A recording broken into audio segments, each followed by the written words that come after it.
right in front of us. They're all there to bless us, to explore, to support us, so we become as Buddha and Bodhisattva, this enlightenment. To strong joy, appreciation at that point. And then after that, so that is the visualization. With that visualization, and then we move to the page here, page 5. So page 9. Page 9, and then this is with that presence of Buddha Shakyamuni, we made the 7 different accumulation merit practices. 7 accumulation merit practices. That means 7 good deeds.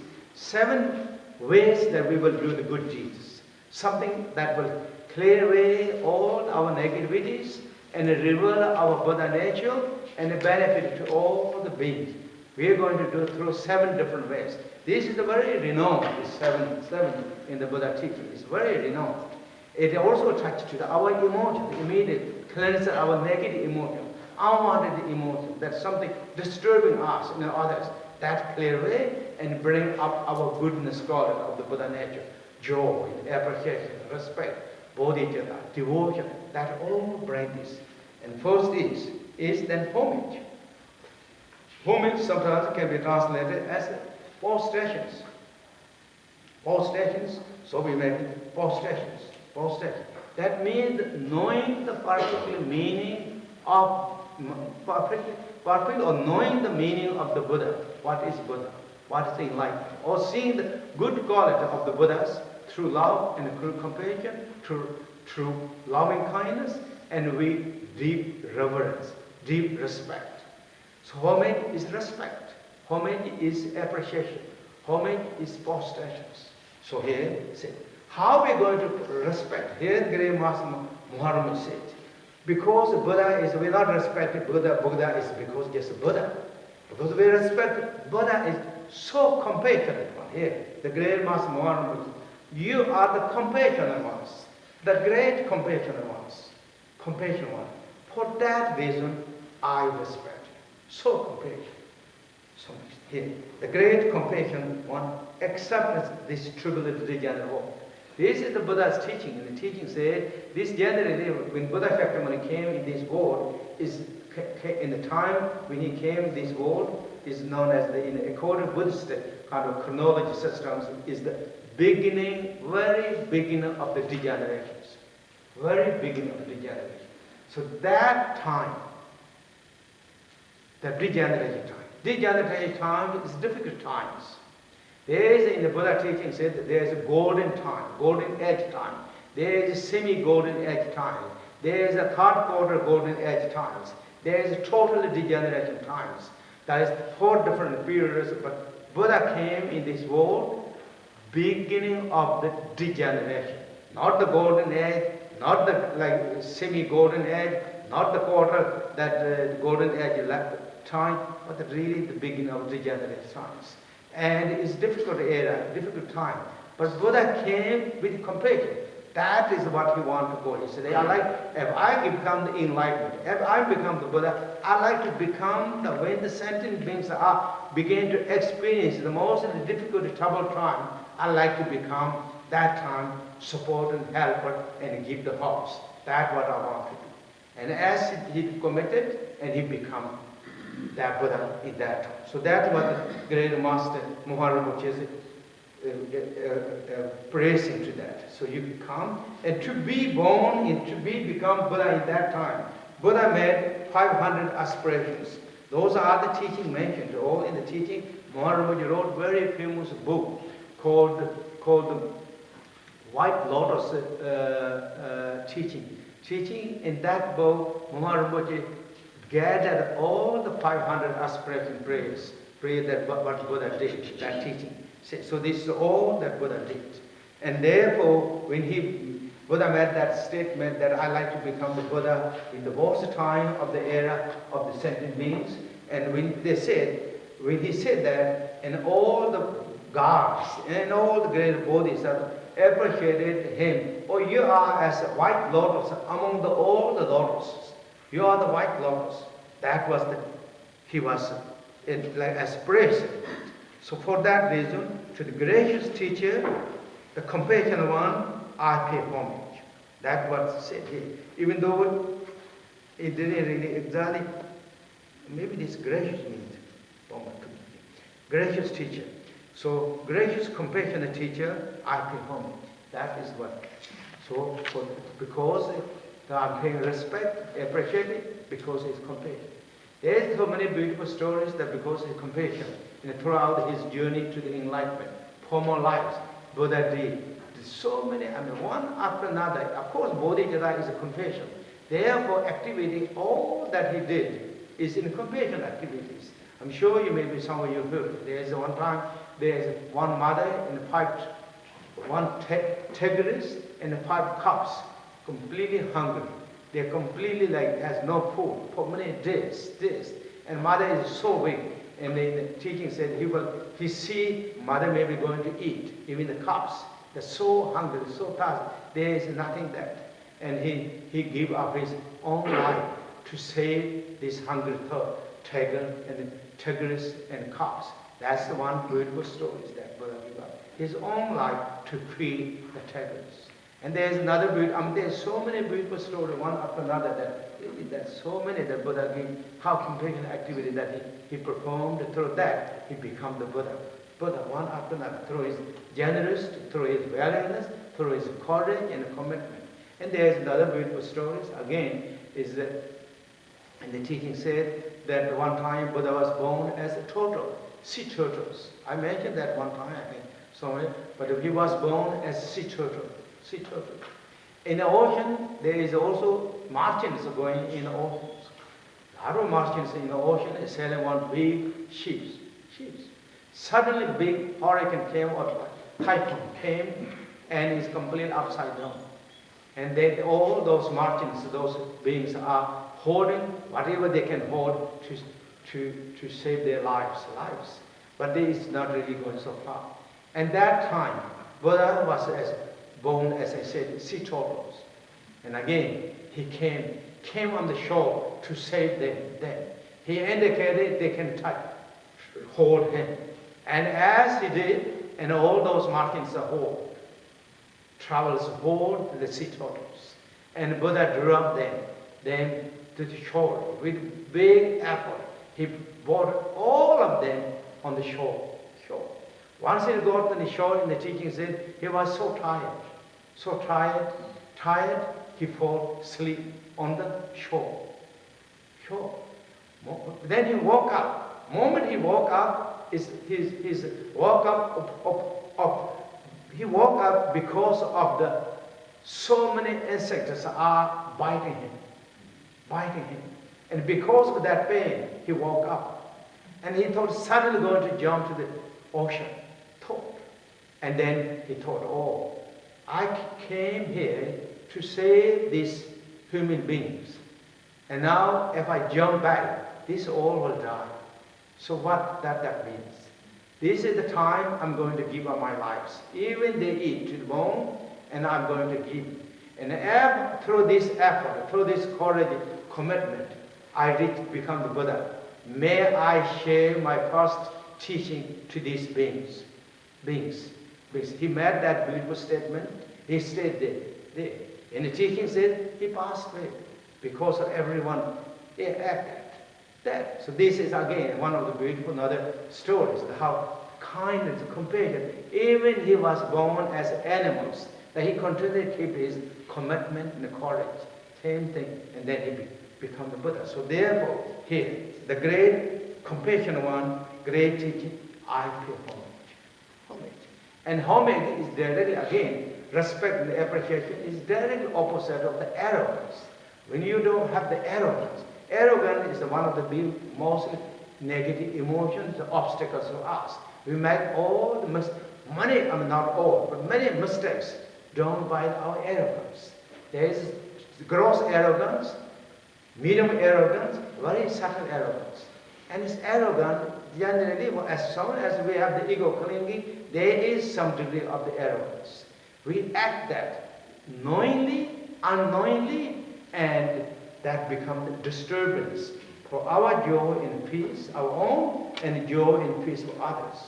Therefore, arrogance is one of the negative emotions, Doing the respect and appreciation is direct antidote of the arrogance. And so that with that understanding, with the respect and appreciation. And then there's offerings. Offering, the second again is ways to accumulate the merit. So offerings, and this is again is generally offering means this practice of generosity. There's many as in the teaching says. So now maybe I won't go through that. You all know this basically. Accumulate of the merit of the 3 doors by wealth of myself and others. And this is 3 doors is accumulate merit means something done by the good heart. Good heart. And that is, if we elaborated that good heart, is by true love, true compassion, devotion, joy. Whatever we did something with that divine thought, and started that with the, reflect that with verbal and action, whatever we do, it is merit. Why it's called merit? Because it meant you happy. Where it started is happy. True love is happy. True compassion is happy. Devotion is happy. Joy is happy. With that, we do some activity. Also, it will make the same thing. Others are very happy. Others make peaceful. It makes beautiful environment. Therefore, it is known as merit is a good deeds. And so good deed, whatever we did our 3 doors. This is a metaphor in Buddhism. They use 3 doors. That means body, speech, or body, verbal, and our mind. That is what we have. And why they call them doors? In the teacher always said, these 3 are the like entrance of our every deed. There through this entrance, it performed every our deeds. Whether it is negative, whether it is positive, whether it is neutral, everything went through these 3 doors, 3 entrances. Went through mind, through verbal, through physical. So they are like an entrance or doors. Doors, for that reason, is used metaphor. Here in this case, the good deeds. Good deeds, that whatever I did, and then together with my good deeds and my wealth, that this time I have, all that wealth, and not just my wealth, but also wealth of everything, mentally. So that means the physically existing our wealth, and together with mentally, anything that you see, beautiful things, good things in this universe, or not just the whole universe, that's what we see now. And then in the teaching always also said, even if we don't have now, but in the past our lives, we have many wealth too. In life, those all we bring back to now, and in the future lives, whatever we have wealth, and others will have wealth, we bring that to now here, to the present, and make that as one big offering things.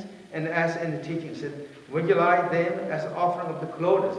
It's magical display of offerings, endless, infinite, and beautiful, exalting things that I make that offering to all the Buddha, Dharma, Sangha, and all the enlightened beings, in order to benefit for all living beings. So that is offerings.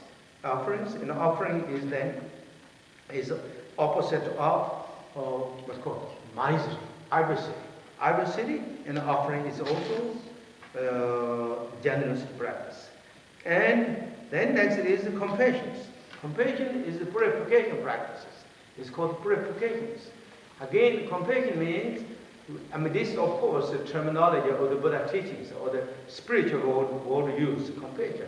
But compassion is tools and means to harmonizing, to cleansing, and to purify. This is what the compassion is. That is called purification or compassion. We purify, we cleanse with that. Compassion means also we are acknowledging the deeds. Something if not good deed, you acknowledge it yourself. I know I did something wrong, and therefore I would like to clean. I like to purify. That is what the really compassion. And there is, of course, even though in the samsara world, even we didn't use the terminology or in the religious terminologies, in the samsara and mundane world, we do that compassion too. For example, we will say to each other, I'm sorry. That sorry word is compassion. And we've used the word as religious. Sorry when you say. That means you acknowledge it. Those acknowledging something that mistakes. And that hurts feelings for others. And therefore, you will say, I'm sorry. When you say, or when Papa says sorry, that clears away that negative clears away. It won't. Others also don't hold that as negative. It's when that energy, that evaporation is clear. And yourself also you feel kind of, oh, I said that. That is cleansing. That is purifying. Of course, this is all magic. This is all dream again. It's nothing solid, permanent. It's just a dream. It's verbal. It's verbal. But the verbal is magic verbal. Magic verbal, and it means, as I said, we acknowledge it. Something not right, and therefore I'm saying sorry. I say sorry. Sorry. That is. And here is similar. Anything that I did mistakes, knowingly, unknowingly, and directly, indirectly, that hurt me, that hurt others, I'm now going to cleanse and purify. I'm not going to keep that. With that experience and trying to also keep in the heart and mind, I'm never going to do again that. Or main blessings of the Buddhas in the Bodhisattva, I won't do any mistakes that will hurt to others, hurt to me. This is strengthening our courage and commitment. And also it is purifying, because what we call the practice. Practice makes perfect. It really means that we do some mistakes. We are not perfect. But yet, we are trying to make it perfect. And this purification and compassion is one of the spiritual tools to make ourselves perfect and beautiful. And then it won't stay in the mental states. And so, with that understanding. And the purification is also known directly, or the compassion is directly the antidote of the ignorance. Is also ignorance. But when we do the negative activities, most of the time we're not doing that with knowing. Many times we do the mistakes. Even we do with knowingly, we did that with emotions. Emotions are rooted on the ignorance. The primary source of every negative activity comes from the ignorance. Therefore, in the Buddha teaching said, ignorance is the best foundation, source of every negative activity that we do. Therefore, so it's ignorance. And therefore, when we purify this is directly antidote of the ignorance. So that is briefly about the compassion. And next one is rejoicing. Rejoicing again in the teaching said here, so I won't go maybe too much, but it's rejoicing means opposite, direct antidote of the jealousness. Rejoice. When we rejoice in joy, happiness, the goodness of others, when we feel rejoice, that is also joy and a rejoice. We don't get upset. We didn't get kind of feel bad. We didn't make comment on that, but feel happy and joy. Oh, how wonderful, how beautiful. May they have that forever. Not just for them, but may every living have that beautiful success, beautiful things, beautiful times. Really, we should sincerely from our heart. That is known as rejoice. It is so powerful, so special in the Buddha teachings. Here what Buddha said, the great Master Muhammad said. In the merit of the noble one persons, all living beings, accumulated throughout the 3 times, I rejoice. Good deeds of the any beings who are doing something good things in this world, something making really beautiful difference there. Wish that. How wonderful, beautiful. May they can do for that for a long time, even better than that. May everyone can do that. May even may I able to do that, similar as they are doing that. Wishing that sincerely and making that statement from the heart. That is rejoicing. And then good deeds. Anything good deeds, everything good deeds. Whether they are enlightened beings doing the good deeds, or whether ordinary beings are doing something good in this. In the name of religious, name of not in the religious, a good deed is good deed. And we happy, enjoy, appreciate, respect that. Wishing that sincerely how beautiful it is. In the teaching said, if you wish that even you didn't do yourself physical, but just wishing itself, you joined with that. You join with that, you will get also merit. That you will gain the merit. merit. Even they are the performers, they are the doing, but simply our gesture, heartfelt joy and appreciation of what they did, itself is great merit. We will get the same result in the Buddha teaching set. We will get the same result benefit. It's one of the spiritual ways. And then it is also known as direct antidote of jealousness. Jealousness. It removes jealousness. And also in the teaching said, it will open our capabilities to good deeds. You inspire. Once you inspired in your heart with that something good, that means you're opening that capability yourself, so you can perform that similar things even better. Therefore, can close shut down with jealous and kind of making comments on those things, then it's just fooling ourselves, making ourselves more weak, strong, and reduce our capabilities instead of expanding them. That's what the teaching says. And so and then next one is then turning the will of Dharma, because of course the teaching. Teaching, this is already said, so I won't, but this teaching is known as the course of teaching is known as directly then antidote, also ignorance. It is for the wisdoms. It's because we are asking wisdoms. So that is Sadhya, and there's many varieties of the Buddha teachings from the Mahayana, Hinayana, particular Buddha, and all Mahayana teaching world of wisdom, or any of the world of the wisdoms, anywhere that purpose has capabilities, and if they're not performed, you're asking, encouraging. That is then known as the course of thing. It is then again direct antidote of ignorance. It is wisdom, world of wisdoms. And then the prayer to remain. Prayer to remain again, this is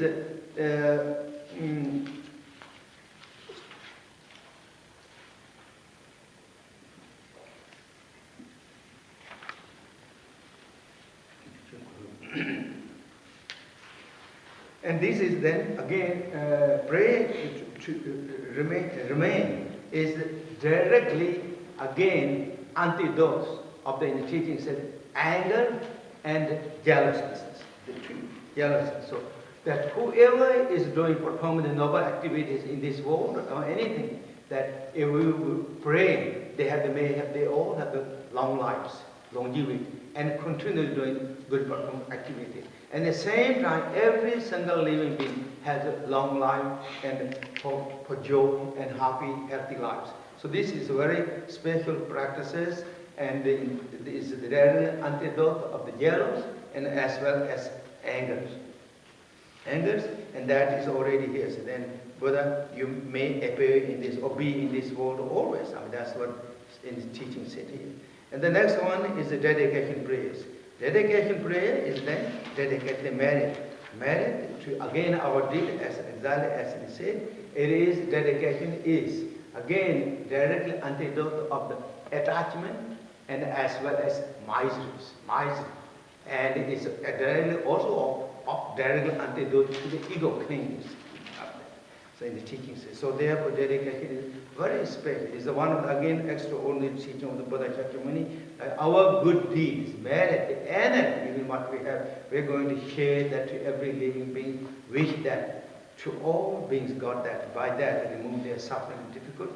It is one of the very special tools of where again by compassion activities. So now we are going to do this for all the living beings, not just only for some small groups, but every living, whatever I did, whatever I do, meditation, practice, or even small good deeds, whatever I do, may this become the benefit for all living beings. Means to everyone. So wishing that and sincerely from our heart is called dedication prayers. And that also dedication practice, concluding the practice with the bodhicitta too. So it's more special. And next one is the invocation. Yes, the invocation. This is generally means the Buddha, you are the enlightened beings. Whatever that I have knowledge, understanding, realization, that through the teaching of the Buddha is your enlightenment activities. Your things. If you didn't come to this world, did not give this such a great teaching of love and compassion, wisdom, I don't have that understanding. Have that clear understanding.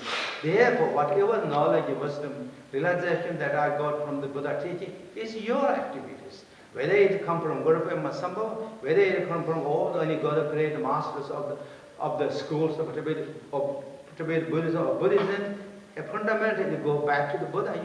You are the source of everything. That's what I say. Therefore, I understand how you are so spiritual, how so important, and please be continually keep me in your compassion eye and hold me with your hand and always guide me through your compassion activity so that I become exactly same as you, so I can benefit for all living beings as you're doing that. And please make that, meet that. So that is the invocation.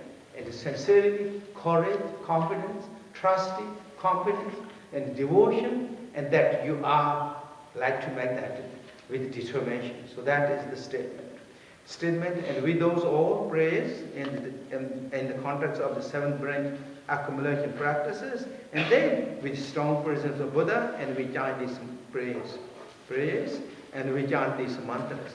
And these mantras are, of course, the mantra of Buddha Shakyamuni, but Buddha Shakyamuni teaching says this is a mantra not just the Buddha Shakyamuni himself, but it's Buddhas of all thousand Buddhas mantras, and also this so special mantra that Buddha Shakyamuni himself become by the also one of the principal factor of this power of these mantras, these teachings, and as well as then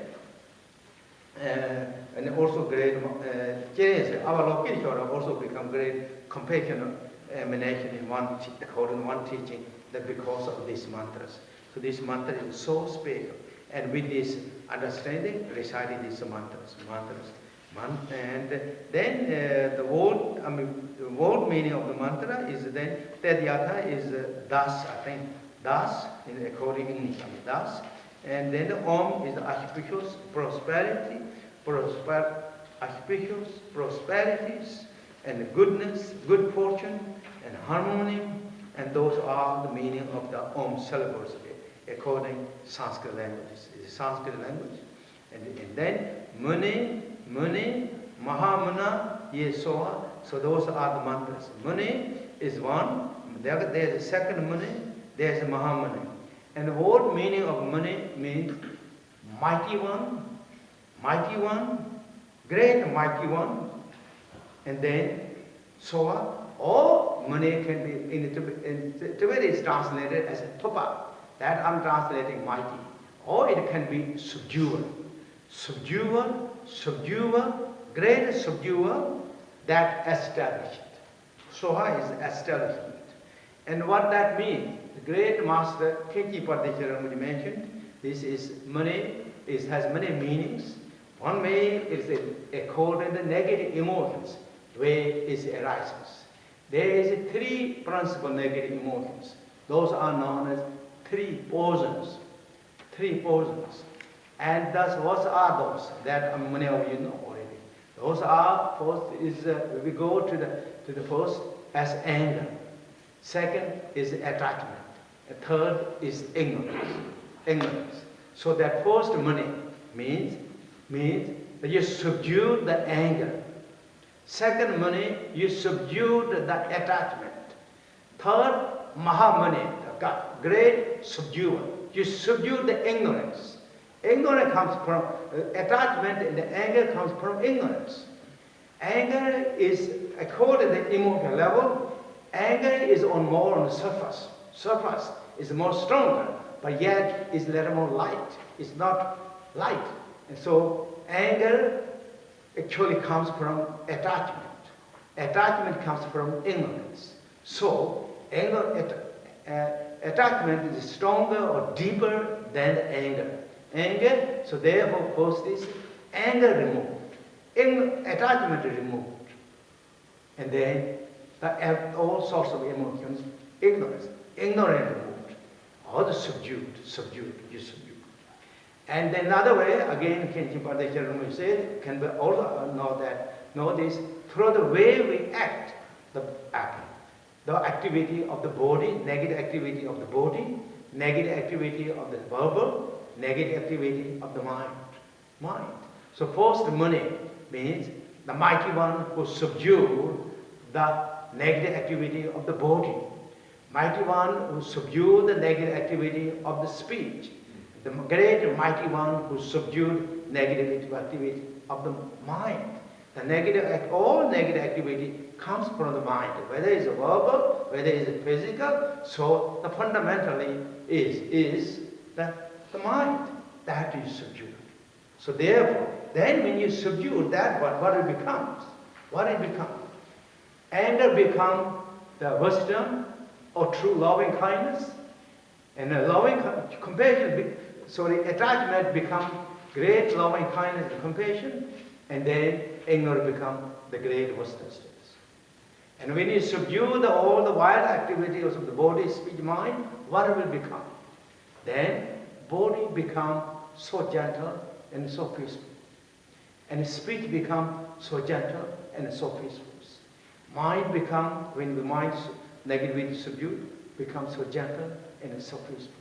That was called then the gentle, peaceful Buddhas. That is what comes. So by practice of this, with that understanding, with that meaning, and they recited this mantra, Teyata Om Mani Mani Mahamani. So according to Mahamani's teaching, and it says, so you can chant as many as time Teyata Om Mani Mani Mahamani. So, and then sometimes if you don't want Teyata, in the teaching says, also you can chant from Om Mani Mani Mahamani. So either way, Kenji Padma you use chant everything. He chant everything every time, all the time, not really kind of making difference. Teyata, that means Teyata Om Mani Mani Mahamani. That's what he always chant, Teyata Om Mani Mani Mahamani. And then some other great teachers chant the Teyata Om Mani Mani Mahamani for a while, and then afterward Om Mani Mani Mahamani. So I think either way is fine, and the teaching said too. So either way, so then decided. During that time, during that repetition time, then Buddha is, or in Buddha's Bodhisattva emanate so much golden light to you, into all the beings, and removing our suffering, the difficult troubles, and ignorance, and revealing our Buddha nature completely, purely, perfectly, and then as all the sentiment. Same way, we're thinking that with full devotion, with full competence, without intellectual analysis and skeptical thought, practice. That is what perfect practices. With that practice, full of devotion, joy, bodhicitta, mangal, the blended, all that. When you meditate and practice, then really through all our system, the body, going the great healing, rejuvenating nectar. They're going everywhere. Love and compassion, wisdom, joy, appreciation is going everywhere. All system. Our body is become the body of love, compassion, joy, and devotion. Our energy become that. Our system become that. Our breathing become that. And the continuation cells and the blood become in that warm, the beautiful status. This is the great healing practices, great powerful practices. And then what in deep